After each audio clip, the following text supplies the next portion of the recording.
part of the appeal to me about the Surfmobile is that it truly was a Skinner, Crosser, and Job creation. A lot of guys built their own frames. A lot of guys built little levers and odds and ends. People repurposed stuff like the fuel tank we've discussed. Tom and Job took it to the point where they built their own clutch can. That was a part that was readily available. I don't know how much they were. Couldn't have been ghastly expensive. But the time it took Bob to design it and Tom to machine it and weld it and fit it is incredible. It was so incredible, it even impressed the mole, who it was patterned after. Do you want to tell us how that all went down, Tom? Yeah, Donovan was making these aluminum clutch cans, and this went on the back of the motor, covered up the clutch, and also supported the shaft that came out, that went to the rear wheels. And it was a very simple part, just made out of rolled up 1/4-inch aluminum plate, flat back, flange around it. It's going to later have the holes put in it to match your motor. And not a whole lot to it. But whatever it did cost, it might not have been very much money, but it was a lot more than we had. So it was about $250 complete with the cross shaft and the fork. $250? Yeah. Well, anyway, $250 apparently was way beyond our resources. Your budget. So we thought, well, we'll just make one. It's a pretty simple part. Wouldn't be any problem. So, well, it probably isn't a problem, but first we have to go figure out how to do it. But anyway, so we set about doing that. Got the, 6061, the proper metal for it, and found some place in LA to roll the thing up, the circle part. And we took it to an aircraft welder that was down by LAX on Imperial Boulevard, and we had him weld it all together. So it was really welded nicely. And this is long before we knew how to do that kind of stuff or had the machine to do it. So we make this can, and it's a real close copy to a Donovan. And we didn't do it out of spite, or we didn't do it to embarrass Donovan. We just simply didn't have the money to do it, so we just made our own. And here it is in the car, our own car, right? Clutch can. Anyway, it worked great. And then one day the mole showed up at the drag strip, and the early stickers for these things, this is a metal one that's held on with some drive screws when you pound him. But he had some that were with sticky back. It's adhesive.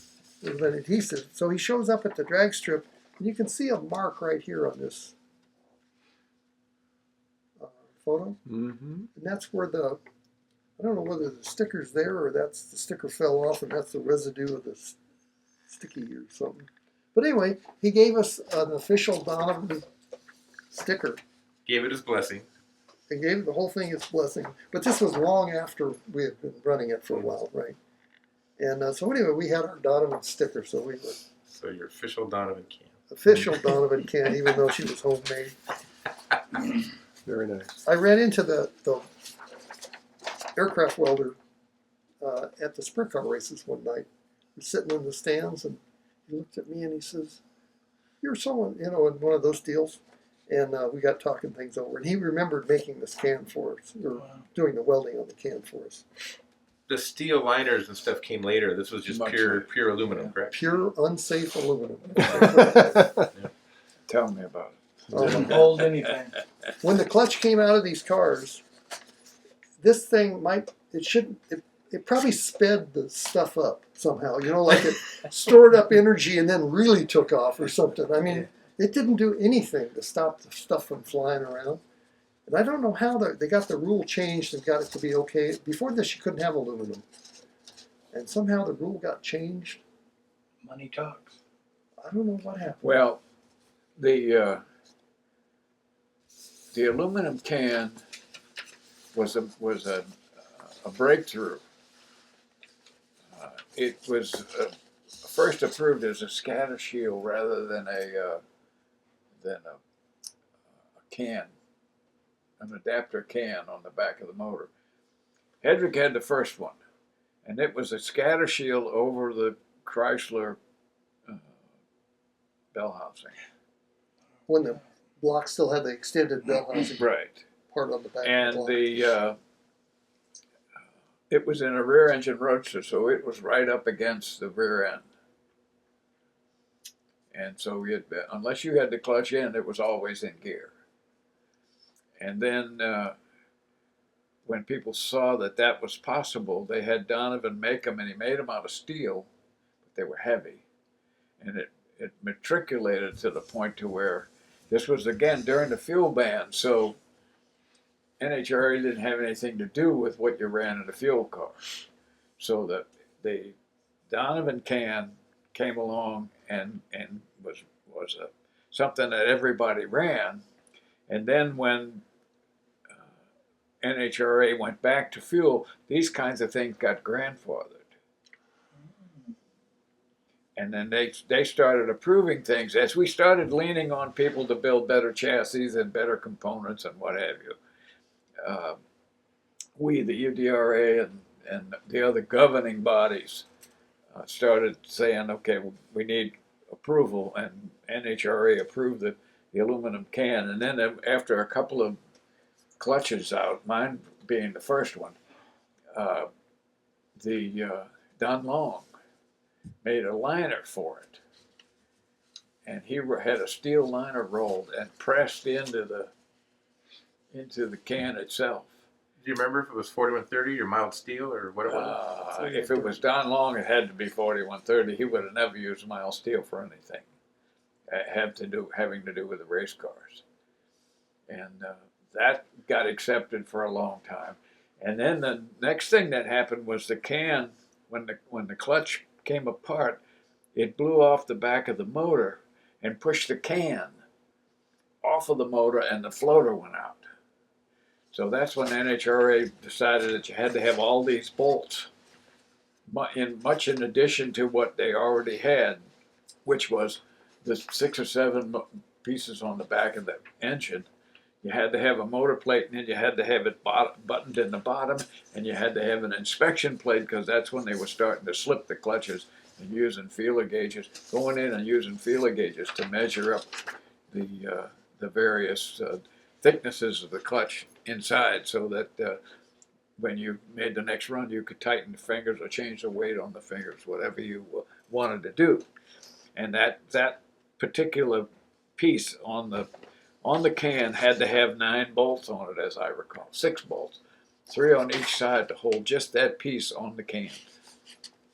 It was a evolution kind of a thing. This picture is the earlier version, and it shows a little inspection hatch up at the top with just a couple of bolts, and then it shows that steel plate that had to go on the back of the engine, and the can went on top of that. So this would have been an interim in the Don story. And these are all the little round parts that are whizzing around, and they want to get out. And the floater plate was shaped like a saw blade. It had bolt holes, and on each side of the bolt hole, the metal was like this, and the bolt went here, but it was open, so that it could float and move around. And if you overheated it or it got far enough out of balance, it would come loose, blow the hat off of the back of the motor, off of the flywheel, which would knock the can back. And out it would go. out she'd go. Then another brilliant thing, Don Long made that 4130 liner that went inside the can, but he also made it loose so that it could spin. Mm-hmm. And dissipate energy, is it all? So when the clutch is it's spinning, it could grab that thing, and the whole business could. So it was like a bearing. And it was like a brake shoe also. Try to Yeah, love slow it friction. down. Yeah. Yeah. But brilliant, just You by make making a pile of trash when you do that, but but it it doesn't keep get it out. from coming out of the car and going in the stands. Now, while we're talking about the clutch, I know, Tom, that you were always very safety first, and you would run the clutch very conservatively. But when the car went out on tour, number one, they didn't have as much time to maintain the car, going from race to race to race to race, and the clutch would start getting loose and slip a little bit, and Bob would notice that as the clutch started slipping, the ETs would come down. Roland Leong takes a lot of credit, or is given a lot of credit, for kind of inventing the Slippy Clutch by misassembling a few components and not having it lock up as it should. But Bob realized this even before that and would run the car further than maybe you would have preferred, but he saw the potential for the Slippy Clutch, correct? Oh, absolutely, he did. As did many people at this point, because there have been enough slippy accidents where parts are worn out. Going back to the Gerblack and Prudhomme Very first one. was 777. was one of the first really ones that really stunned everybody. It didn't smoke the tires very much. He put the disc in backwards. Yeah, so the clutch hubs were rubbing together and blah blah blah. So, And when was that about? Gabriel, so that was 62, 62. 62, early 63 maybe, but I think 62. Because he ran 777, and then they raced Ivo the next week, and they both ran 7s, which was the first side-by-side 7 run. But 777 was 2/10 quicker than anybody had ever run. Yeah. But the car, you could push it at the end with the clutch out. No. It would just roll because it ate everything. but anyway, by the time we get involved in late '63, people are still throwing clutches in the stands from time to time, and that just one of my deals in motorsports has always been. Nobody needs to get hurt here. We're just having a good time. When we're all done, we're going to have all our parts, our fingers, our toes. Everybody goes home the way they came. Yeah, and we're going to laugh and scratch about what a wonderful time we had. And anyway, I've always been obsessed with that idea that this isn't that serious. We need to safety first. So anyway, I would always lobby to tighten the clutch up so it wouldn't slip so much, get so hot, have the risk of it coming out. Well, anyway, as Bob explains, when they're on the road, they don't have time to mess with it. And Bob Skinner has a much higher risk tolerance level than I had. Anyway, this one event, we've seen some pictures today of it. They were at Union Grove, Wisconsin. They had a big 4th of July event where they ran, I think, 3 days, and each of the days was a separate event. Anyway, Bob and Mike show up, and they win all 3 days. All 3 days. And on the last pass, they raced Karamazines, and Karamazines ran like a 747 or something like that, which was very, very competitive at the time. And the Surfmobile ran a 721 or 12, or I forget. It was quick. 721, which But it wasn't one of those hot dog wrapper in the lights deals, because it had run quick all 3 days. Right. It wasn't. but like, it was getting quicker as the clutch got more worn out. Yes, but people didn't doubt it. It No, was no. a real pass. And then they won by a nice margin over Chris Karamazines, who ran an honest to God 747. Anyway, that was the last run. So they bring the thing. They came straight home from Wisconsin, back to the Red Apple. We blow that thing apart, and I mean, it had to have been that far from just coming out. I mean, everything is just roasted and warped and blue and purple, and I almost have a heart attack when I would see things like that. But that was the closest it ever came. But anyway, the Slippy Clutch was a known performance issue, but it was a known bad deal.